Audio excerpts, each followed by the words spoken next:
Hi students, आज हम इस वीडियो में पढ़ेंगे जनरल ऑर्गेनिक केमिस्ट्री। ये आपके NCERT बुक का चैप्टर नंबर 12th है, class 11th chapter number 12th। सबसे पहले हम इसमें ये देखेंगे कि ऑर्गेनिक कंपाउंड कहते किसको हैं। तो सबसे पहले ऑर्गेनिक कंपाउंड को हम डिफाइन कर रहे हैं। ऑर्गेनिक कंपाउंड होता है a compound that is formed by a compound that is formed by that is formed by carbon is called organic compound, right. First organic compound जो लैब में बना था वो था urea. First organic compound, first organic, OC मतलब organic compound, is formed in lab is urea. Urea form होने से पहले ऐसा माना जाता था कि ऑर्गेनिक कंपाउंड सिर्फ लिविंग थिंग्स से ही बन सकते हैं, लेकिन ऐसा नहीं था। यूरिया फॉर्म जब हुआ तो लोगों को ये समझ में आया कि ऑर्गेनिक कंपाउंड सिर्फ लिविंग थिंग्स से नहीं, ये लैब में भी प्रिपेयर हो सकता है, राइट। हम देखेंगे क्लासिफिकेशन ऑफ ऑर्गेनिक कंपाउंड्स। अगर ये ऑर्गेनिक कंपाउंड, ओसी मतलब ऑर्गेनिक कंपाउंड, ऑर्गेनिक कंपाउंड को क्लासिफाई करते हैं तो इसको क्लासिफाई करेंगे हम किसमें। सबसे पहले एसाइक्लिक। ऑर्गेनिक कंपाउंड दो तरह का, एसाइक्लिक और दूसरा क्या होता है, साइक्लिक या फिर क्लोज्ड चेन। साइक्लिक और क्लोज्ड चेन। एसाइक्लिक या इसको कहते हैं क्या, और ओपन चेन, ओपन चेन कहते हैं इसको। इस एसाइक्लिक के अंदर ये जो ए है, ए मतलब क्या होता है, ए मतलब अ मतलब न, साइकिल नहीं हो, मतलब सिंपल क्या हो, ओपन चेन हो। ये दो तरह का होता है। कौन कौन सा, सैचुरेटेड, सैचुरेटेड और unsaturated, saturated and unsaturated. Saturated में क्या पढ़ना है आपको, अल्केन पढ़ना है, जबकि अनसैचुरेटेड में आपको पढ़ना है अल्कीन एंड अल्काइन, एल्कीन और अल्काइन पढ़ना है, राइट। अब साइक्लिक को देखेंगे तो साइक्लिक ऐसा करते हैं, साइक्लिक के लिए एक अलग ट्री बना लेते हैं। साइक्लिक के लिए एक अलग ट्री बना लेते हैं, इसको मैं रब कर रहा हूं। साइक्लिक के लिए अलग ट्री बना लेते हैं हम। क्या बनेगा, साइक्लिक कंपाउंड दो तरह का होगा। कौन कौन सा, एक होगा होमोसाइक्लिक, एक होगा हेट्रोसाइक्लिक। होमोसाइक्लिक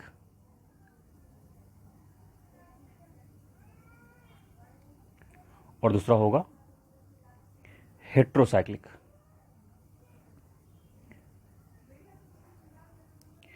हेट्रोसाइक्लिक मतलब क्या होगा, तो साइकिल, लेकिन साइकिल में भी किसी एक पॉइंट पे कार्बन की जगह कोई और एलिमेंट आ जाए। जैसे हमने ये लिखा और यहां आना चाहिए था कार्बन, लेकिन कार्बन की जगह क्या आ गया, नाइट्रोजन आ गया। तो ये डबल बॉन्ड यहां, डबल बॉन्ड यहां, डबल बॉन्ड यहां, सब जगह क्या है, कार्बन है, लेकिन इस पॉइंट पे क्या है, नाइट्रोजन है। तो ये हेट्रोसाइक्लिक में आ गया। होमोसाइक्लिक में क्या होगा, सब जगह कार्बन होगा। होमोसाइक्लिक दो तरह का होगा। होमोसाइक्लिक दो तरह का, कौन कौन सा,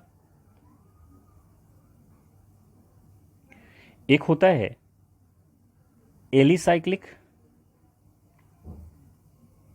और दूसरा होता है एरोमेटिक। एरोमैटिक। एलिसाइक्लिक मतलब क्या, साइकिल हो लेकिन एरोमेटिक ना हो। ये इस तरह का साइकिल है, इस तरह का क्या है, साइकिल है, या इस तरह का क्या है, साइकिल है। तो ये क्या हो गया, एलिसाइक्लिक के अंदर। एरोमेटिक क्या होगा, बेंजीन टाइप का स्ट्रक्चर। एरोमेटिक दो तरह का, कौन कौन सा, एक बेंजोइड, दूसरा होता है non benzoid. Non benzoid, benzoid मतलब सिंपल बेंजीन, ये सिंपल बेंजीन है। जबकि नॉन बेंजोइड क्या होगा, नॉन बेंजोइड में बेंजीन की तरह तो हो लेकिन बीच में क्या हो जाए, कुछ और भी आ जाए। मतलब ये डबल बॉन्ड ये कर दिया, ये नॉन बेंजोइड हो गया। बीच में नीचे एक और वो लगा दिया, ये नॉन बेंजोइड हो गया। राइट। तो ये हमने ऑर्गेनिक कंपाउंड को क्लासिफाई किया है। ऑर्गेनिक कंपाउंड इतने तरह के होते हैं। अब हम देखेंगे, ये आप नोट कर लेना, अब हम देखेंगे फॉर्मूलाज। फॉर्मूलाज में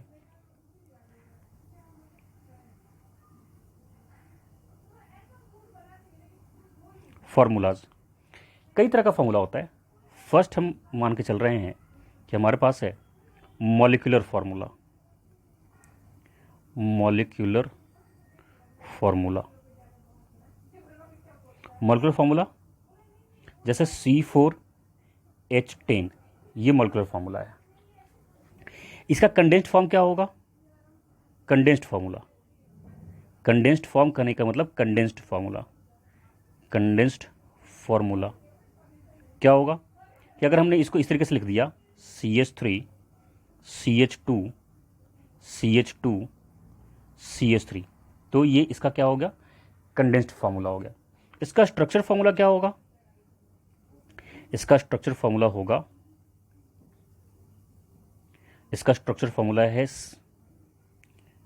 स्ट्रक्चरल फॉर्मूला है C, बस इसको एक्सपैंड कर दें हम, इसको एक्सपैंडेड फॉर्मूला भी कहते हैं। इस CH3 को हमने क्या किया, इस CH3 को हमने एक्सपैंड कर दिया, CH, इसको भी कर दिया H, इसको भी कर दिया H, और इसको भी कर दिया H, और ये H। तो क्या हो गया, ये 5 कार्बन हो गया। चलो 5 कार्बन से हम कम भी कर सकते हैं। 4 कार्बन के लिए तो ये हो जाएगा क्या, अगर हमने 4 कार्बन को लिए किया तो H और ये H, ये 4 कार्बन के लिए, ये हो गया structure formula. Bond line formula भी होता है। बॉन्ड लाइन फॉर्मूला क्या होता है, बॉन्ड लाइन, बॉन्ड लाइन क्या होगा, सिर्फ लाइन के फॉर्म में हम दिखाएंगे इस तरीके से। अब लाइन के फॉर्म में क्या होगा, ये एक कार्बन, दूसरा कार्बन ये, तीसरा कार्बन ये, और चौथा कार्बन ये सारे क्या है, हर एक कार्बन है, और ये उसके साथ जो हाइड्रोजन होगा वो अंडरस्टूड होगा। तो ये क्या हो गया, bond line formula. Sometimes cyclic formula भी हम पढ़ते हैं, फिफ्थ ले लेते हैं साइक्लिक फॉर्मूला। तो साइक्लिक फॉर्मूला क्या होता है, साइकिल में इस तरीके से क्या हो गया, ये ब्यूटेन हो गया। तो ये साइक्लिक फॉर्मूला है। राइट। तो इस फॉर्मूले को आप नोट कर लोगे। इसी तरह का फॉर्मूला हम लोग को आगे देखने को मिलेगा। अब आते हैं हम क्या, हाइब्रिडाइजेशन पे।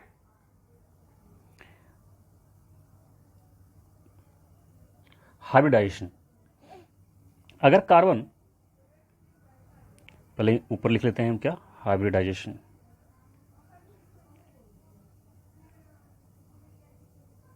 हाइब्रिडाइजेशन में अगर कार्बन सिर्फ सिंगल बॉन्ड से बॉन्डेड है तो इसको कहते हैं हम sp3 हाइब्रिडाइजेशन।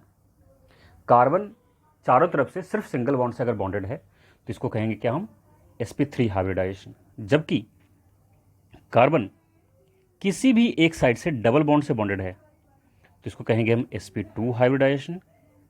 अगर कार्बन किसी भी एक साइड से ट्रिपल बॉन्ड से बॉन्डेड है, हमने इसको ट्रिपल बॉन्ड से बॉन्ड कर दिया, तो इसको कहेंगे हम क्या, sp हाइब्रिडाइजेशन। मतलब कि ये वाला कार्बन